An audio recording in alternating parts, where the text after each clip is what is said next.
Assalamu alaikum. I am Dr. Haseeb Hassan from Healthcare Scan Diagnostics. Healthcare Scan Diagnostics wishes you a very happy Ramadan. Today we will discuss regarding diabetes management in Ramadan. Often it is seen that patients of diabetes has confusion whether they should fast or they should not fast. If they are fasting, what should be their dose medicine adjustment, what should be their diet, whether they should exercise, when they should exercise. We will start discussion with Janab Mahmud Sahab, who will discuss Ramadan in Islamic perspective. A'udhu billahi minash shaitanir rajim. Bismillahir rahmanir rahim. Today we are going to discuss about the sacred month Ramadan and with respect to our health. Obviously, the sacred month Ramadan is for the fasting, in which we keep on off from the water, food, drinking, as well as so many things. The impact of not taking any food or drink, it is going to create adverse impact on our health. So obviously this matter is closely monitored by the doctor. They are knowing very well that what is going to impact our health. Regarding Islam, we can only say that Allah has imposed it just to purify our heart. But our life is very precious to Allah, and He doesn't want to impose anything. If we are in a position to physically carry it out, we should carry it out, and if it is not, then we have to keep off from this. And the directives related to the sick people or the ill people, it is very well mentioned in Quranic ayah verses 183 to 185 of Surah Baqarah. Thank you, Alam Sahab. Let us continue the discussion on diabetes and Ramadan. So first of all, we should understand that diabetes is not a uniform disease. There can be patient of diabetes who is well controlled on single medicine. There are patients who might require multiple medicine or even insulin multiple times. There are patients who have diabetes along with they can have heart disease, kidney disease, or had brain stroke in the past. There are patients who diabetes level fluctuate very violently. It can go low or high. Apart from that, the patient activity can be different. There are patients who can be just office goer or they are resting at home. There are patients who may have field work or intensive labor. Also, the duration of fasting can vary depending on which month the Ramadan is there and which part of the world globe you are in. It can vary from 6 hours to 18 hours. So let us understand from Dr. Lakshmi, who is our endocrinologist, that how the risk assessment regarding Ramadan and fasting is done. I'm Dr. Lakshmi. I'm an endocrinologist. The diabetics who are planning to fast for Ramadan should visit their physician at least 6 to 8 weeks before the onset of fasting. The physician will classify them according to the risk factors. The IDF-DAR group has provided us with an objective stratification. We have the mild low risk group where fasting is probably safe, the moderate risk group where there can be some problems during fasting, and the high risk group where the patients can have serious complications during fasting. The high risk people are those who have a very long history of diabetes. There might be uncontrolled diabetes, there might be complications of diabetes like chronic kidney failure. There might be recent history of repeated hypoglycemia, very high dose of insulin may be required, or there might be recent history of diabetic ketoacidosis or hyperosmolar coma. Thanks, Dr. Lakshmi. We have heard from her that there are patients who are high risk of developing complication, and these patients can be categorized. And based on these scientific facts, these are the patients who are advised that they should not fast. But attitude and practice of Ramadan, because of the spirit of Ramadan, is slightly different, and various studies has quoted that. So I will be projecting one study from Saudi Arabia, the other study from Egypt, Malaysia, and from various part of the world, including India, that despite having the advice of not to fast in these high-risk patients, There are many patients, in fact majority of these patients, they wish to fast and they fast. Because of that, the complication of these patients can be on the higher side. Coming to the next part of this study, or second part of this study, as we can see that risk of developing low sugar, or what we call as hypoglycemia, is maximum just prior to Iftar. But it is often seen that these are the patients who are most reluctant in breaking their fast. They feel that they have just reached the time of Iftar and they can eat something, and this lead to delay in intervention of hypoglycemia, which is very simple. By taking sweet or taking sugar, that can be arrested or reverted back. But delaying this can be detrimental. They can land in further low sugar and they can land in hospitalization. This has been often seen in various studies that maximum hospitalization because of hypoglycemia in Ramadan, because of low sugar, occurs between Asr and Maghrib. And we would like to understand from Mahmud Alam Sahab that what is the guideline from this Islamic perspective on these patients, and how will you advise in the light of Islam? Bismillahirrahmanirrahim. Ramadan is the sacred month in which all Muslims try to observe fasting, not casually, rather very sincerely. So obviously we don't want to lose any roza or fasting in this month. But when our health is coming in the way, that means we are not in a position just to observe it due to our heavy illness, and that is due to the diabetic, as the doctor told. In this concern, the Islam is very clear that health is of the priority nature, and we have to think or give the priority to our health. Just to save the health, it is a compulsory, and there is a scope that if you are not in a position just to observe that fast, that day, the fast, then we can escape it from there and we can observe it in the other month. No problem at all. But if you are not in a position just to continue after the Ramzan month, then we have to give the fidya or sadaqah, which is mentioned in the Quranic ayah, Surah Al-Baqarah, between 183 to 185 verses. We can go and see it. All the people of the world, they are having this view, the Fuqaha and the authentic Maulana, they have the opinion that we have to maintain the health and we don't make it a crisis, and we have to uphold the health in the priority. In this concern, with the consent of the doctor, we have to go ahead with the treatment and not to insist to keep on roza or fasting. Jazakallahu khair. How to understand that sugar has fallen or this is hypoglycemia? Let us listen from Dr. Lakshmi how to identify this symptom. If while fasting the patient feels sick, or there is sweating, palpitation, tremor, dizziness, severe weakness, and if hypoglycemia is prolonged, then it might lead to mental confusion and later on unconsciousness. Hypoglycemia is an emergency condition. If the glucometer is available at home, then the patient can check, and if the sugar level is less than 70, then hypoglycemia is confirmed. However, if the glucometer is not available, or if there is severe weakness and there is no time for checking the sugar, then it is better that the patient consumes a glucose or sweets or cake, pastry, any sugar containing food as soon as possible. So let us continue discussion with Dr. Lakshmi regarding medicine adjustment when the patient is intending to fast. What are the basic principles? Though I understand that final discussion will be with the patient individual diabetologist regarding individual diabetes medicine adjustment.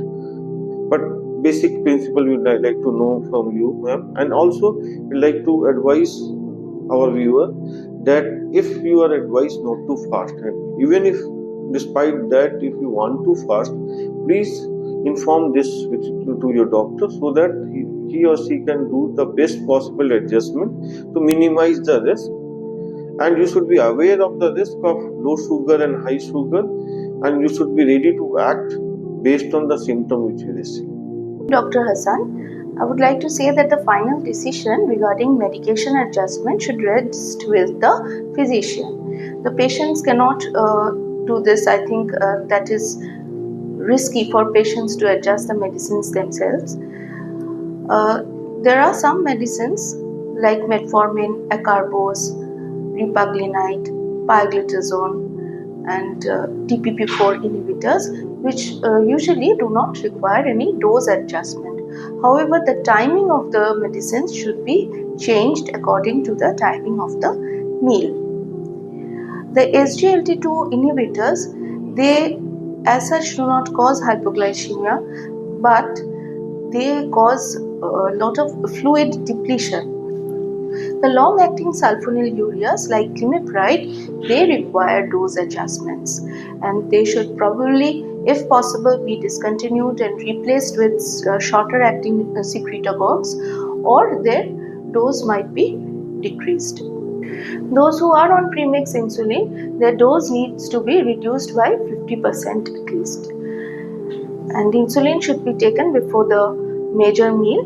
It is important that the patient should not skip the sehri, otherwise there might be severe hypoglycemia.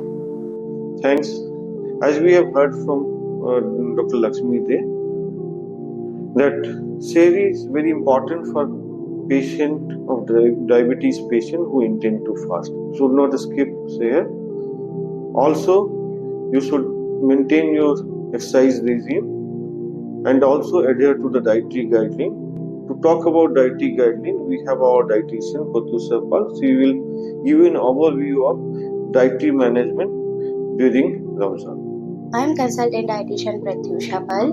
Today here I will discuss about the food pattern you should follow during the Ramadan period. So generally as a dietitian, we recommend to take small frequent meal to diabetic patients instead of any large 2 to 3 meals. But during Ramadan it is not possible because we are not allowed to eat food after the sunrise and before the sunset. So at this point it is very critical to maintain blood sugar level to prevent any medical complications like hypoglycemia and hyperglycemia for diabetic patients. So here comes what can we eat. So what should I do to maintain our blood sugar level? So let's come first to the sehri part, which we take before the sunrise. And here people usually make their first mistake. They usually skip the sehri. And what happens if we skip the sehri? Hypoglycemia can occur. But if it happens, then it is impossible to maintain blood sugar level after prolonged almost 14 hours of fasting, even without any liquid. So don't skip your sehri. So now comes to the food we should take in sehri. People usually take any steamed food like idli, dosa or simple chapati and milk in sehri, which is okay for a non-diabetic patient. But if you are diabetic, you can't eat all this food because they all are form of simple carbohydrate. So what happens if you take this simple carbohydrate? It will break down within 2 to 3 hours and hypoglycemia can occur in the mid-morning. So if you are diabetic, instead of this simple carbohydrate, you can choose any food which is rich in protein and fiber along with complex source of carbohydrate. So you can have fish, chicken, but not in fried form. Baked fish, baked chicken in steam form. If you don't want to eat fish and chicken so early, you can just have boiled eggs. Or if you are not at all comfortable with any non-veg item this time, you want to eat something cereal based, then you can go for oats porridge, oats khichdi, dalia khichdi, or simple milk and unsweetened mostly with lots of dry fruits. So these complex carbohydrate will break down very slowly and prevent you from hypoglycemia. So after sehri, let's come to the iftar part. So first, you should break down your food which you take after sunset in 2 to 3 parts. Don't eat too much food at a time during iftar, because if you take a lot of food after a prolonged period of fasting, then hyperglycemia can happen. Break down your food in 2 to 3 meals. First, come to the snacks. In your snacks, you can have dry fruits, roasted dry fruits and roasted seeds instead of having sweets and fried foods. If you take sweets products during your iftar, then it can break down within just an hour and hyperglycemia can happen. And if you eat fried food this time, then what happened? After a prolonged period of fasting, why do you eat fried food? It will give you acidity and bloating. So please avoid eating sweets and fried food during iftar as a snacks. Instead, go for roasted dry fruits and or roasted seeds. You can also break your fast by eating 2 to 3 dates, but make sure along with the dates you are taking other fruits like guava, papaya, apple, so your blood sugar level could be maintained. Now come to the main course part. After snacks, what we should choose in main course? Again, you can choose some protein source, any type of tikka, soya tikka, paneer tikka, sprouts tikka, or any sort of kebab. Or you can simply choose some chapati made from oats. Not only simple wheat chapati, oats chapati along with lots of vegetable you can eat. And if you are craved for something dessert, it's very common that you are craved for dessert after the meal, you can go for it, but don't use simple sugar in your dessert. Instead, you can make makhana kheers, because makhana is a good source of fiber, and make your kheer with artificial sweeteners instead of simple sugar or jaggery. After all this food part, now come to a very crucial part, which is hydration. So it is very important to keep yourself hydrated. Please drink a lot of plain water to your sehri and add some cucumber if possible in the time of sehri. In iftar, instead of drinking a lot of carbonated beverage, fruit juice or any drinks, which is normal or and okay for non-diabetic patient, but if you are diabetic, don't drink any carbonated beverage or fruit juice, because it will spike your blood sugar level rapidly. Instead, you can choose unsweetened lassi or buttermilk or normal lemon water. So these are the diet pattern, food habit you should follow during the Ramadan period. Along with the food habit, along with the hydration part, one thing you also should maintain is monitoring your blood glucose regularly to prevent any sort of medical complication during this festive occasion. I want to add another food item which you could include in your sehri and add some cucumber if possible in the time of sehri or in your iftar, which is halim. But make sure you are making halim from lean meat, like from chicken, and you are not pouring a lot of ghee in the halim. Otherwise, halim is a very good option for sehri, because if you are using chicken and lots of dal and dalia in the halim during your sehri, so it will give a fulfillment for a longer period of time. So keep monitoring your blood sugar regularly, keep yourself hydrated, don't skip your sehri, and choose something well balanced, nourished food in your iftar instead of lots of sugar, carbonated beverage, fried food. So I'm wishing you all the very best for the upcoming Ramzan to all of you. Friends, hopefully we are able to answer the basic questions regarding diabetes and Ramzan, and this video will help you to fast safer and better during Ramadan, maintaining your health and faith.